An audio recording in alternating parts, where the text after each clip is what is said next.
Johannesburg Mayor Kabelo Gwamanda now joins us for a discussion on the city's plans going forward after that explosion in which we saw yesterday in the Johannesburg CBD. Kabelo, thank you so much for joining us here on the late edition. Of course, we have seen just a short while ago that press briefing that just took underway in Johannesburg, giving us an update in terms of what actually took place yesterday. If maybe you can give us an explanation. We've heard from the city manager saying that there are three possible scenarios.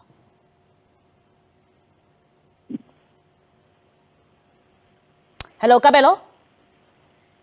Good evening, Bali, and good evening to your listeners. My apologies, I may have missed the last part of the question. Can you kindly repeat that for me? Yes, I was just saying that we heard from the city manager there a short while ago, just telling us about, what took place yesterday and what the possible reasoning that could be. We've been given that there are three possible scenarios that could have led to that explosion. Thank you very much, Bali, for the question. So, a very good evening to your viewers.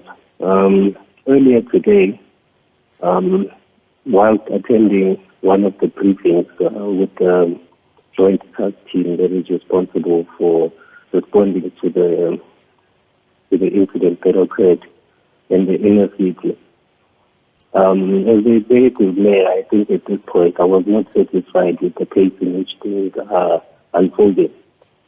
And as a result of that, I then issued an instruction to the city manager and the technical team that was present to say that as a city we do have quite a number of red tapes, especially when we need to have a speedy recovery, a spontaneous or rather a rapid response to a situation that may be facing our residents.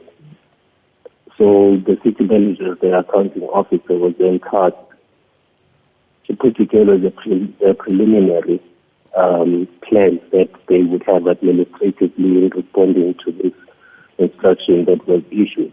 And this was primarily for the purpose that lives are affected in this regard. And it has been more than 48 hours. We are, of course, being cycled by the red tapes, but it cannot be correct that we are still facing our responses on possibilities that may be the cause of the explosion.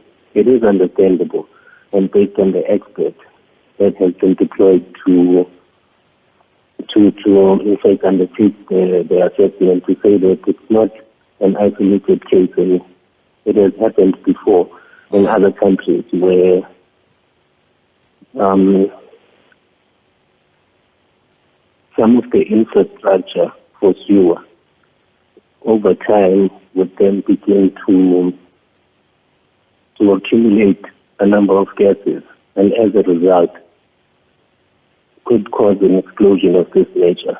However, in the inner city, we understand that there are also gas pipes, and for us to be able to respond effectively to the situation at hand, but it is critical for us to be able to single out exactly what the cause is.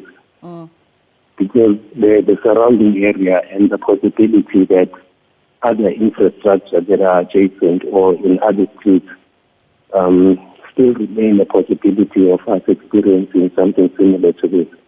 So they've been given until tomorrow afternoon to be able to provide us with proper details for our residents, so that we can also be in a position to give them a sense of comfort that we are in fact responding as efficiently as possible to this crisis. And Mayor, as the cleanup takes place now in the Johannesburg CBD, what is the first task that will be done by the city of Johannesburg? The cleanup. Yes, the cleanup operations, sir. Oh, yes. So, as you would know, we have multiple departments that are currently on the ground in Bali. For us to be able to ensure that the environment is safe enough, even for our employees or for our departments to be able to conduct their work efficiently. We need to first make that determination so that we can ensure that whatever phase that is deployed as a recovery plan is also safe, and they are not put in danger on the basis that we are trying to find quick solutions to problems that are unknown to the city of Johannesburg, because we now understand that we are now prone to disasters of a wide range. So the safety of our employees is of utmost importance. We have partnered with the private sector, in fact, to set up a short distance away from the cordoned area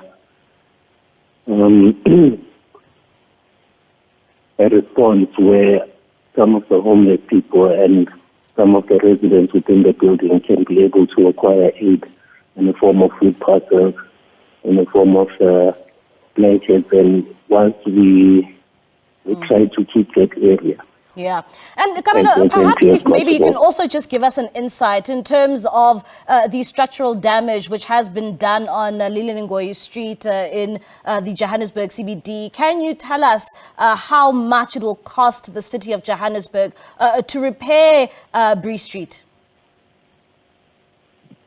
So Mali, the depth, in fact, of the structural damage that has been sustained on the tar road is at this point an estimation or a speculation.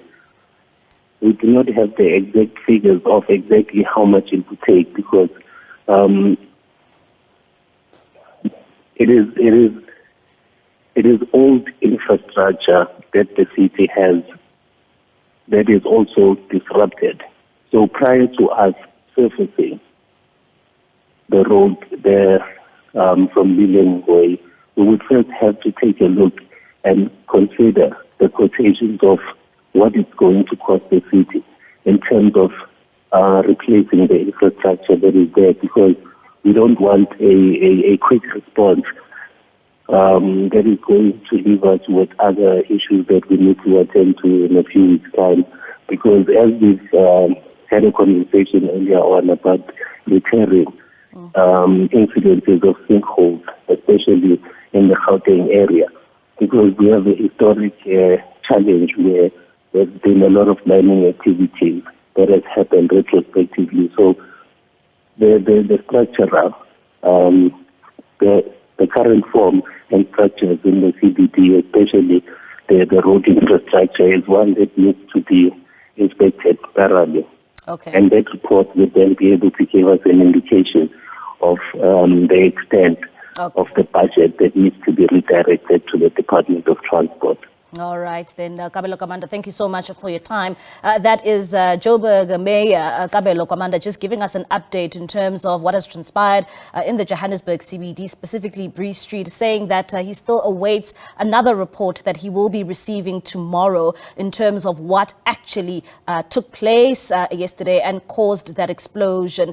But at the same time, saying that it's still not clear how much it will cost the city of Johannesburg. Of course, an investigation is still going to be underway to ensure how much it will cost to repair the structural damage in this Johannesburg CBD.